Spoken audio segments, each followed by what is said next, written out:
Hello guys, welcome to my mini blog. તો આપણે આજના મિની બ્લોગમાં મળીએ છીએ અને આગળ આવે છે બોકડું। તો આપણે બોકડાને પકડવાની કોશિશ કરીએ, પકડાય છે કે નહીં।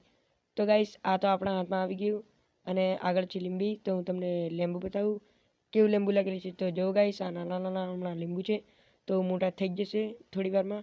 અને આગળ બતાવું તમને દાડમ, જે હજુ નાનું છે પણ મોટું થશે ધીમે રહીને। તો આ છે ગાઈસ દાડમ, તો તમે જોઈ જ રહ્યા છો। અને આગળ હું તમને બતાવીશ મારી જાફળી, જેને કહેવાય છે અમૃત। અને આ છે મારી જાફળી, તો હું તમને ત્યાં જઈને અમૃત બતાવું। હમણાં એ નાના છે, જ્યારે ફૂટશે ત્યારે હું તમને બતાવીશ। હજુ આ નાના છે। ત્યાંથી આપણે નીકળી ગયા છીએ ગાઈસ, અને ત્યારબાદ હું તમને બતાવીશ એડો, જે અહીંયા લાગેલો છે ને આ છે ભેંસ, આ છે એડો મારી પાછળ તમને દેખાતો હશે।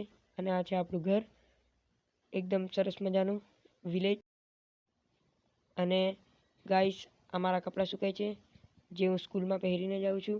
અને એડો બતાવવાનો કીધું તો આ ગાઈસ છે એડો, જે હજુ એડા નથી લાગ્યા, એની પર ફૂલ છે નાના નાના। તો કાલના મિની બ્લોગમાં મળીશું। ચેનલને સબસ્ક્રાઈબ કરો, લાઈક કરો।